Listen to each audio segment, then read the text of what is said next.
আপনি কি জানেন রবি ঠাকুরের শেষ গান কোনটি? আমি জানতাম হে নতুন গানটি রবি ঠাকুরের শেষ গান। গুগল, উইকিপিডিয়া এই জাতীয় সিধুজাটাদেরকে জিজ্ঞাসা করলেও একই উত্তর পাওয়া যাচ্ছে।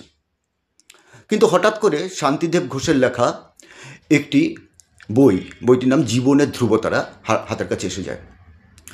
বইটিতে পাতা উল্টে আবার অন্য তথ্য পাওয়া যাচ্ছে। একটু ভেঙে বলি। সালটা 1941, বিশ্বযুদ্ধ চলছে, দেশে অসম্ভব খাদ্যের অনটন। প্রতিটি নতুন খবরই একটি খারাপ খবর। এর মধ্যে নেতাজি দেশান্তরিত, কোনো দিকে কোনো আশার আলোই দেখতে পাওয়া যাচ্ছে না। কবিগুরু হতাশ, অসুস্থ।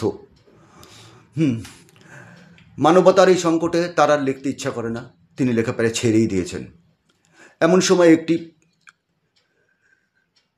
আরেকটি নববর্ষ পয়লা বৈশাখ এসে গেল।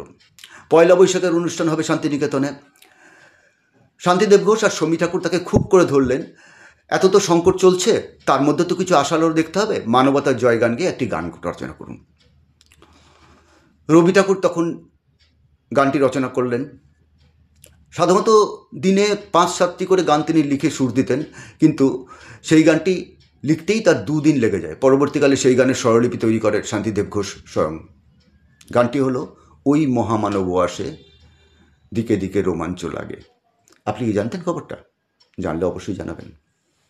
আজকে এইটুকুই, নমস্কার।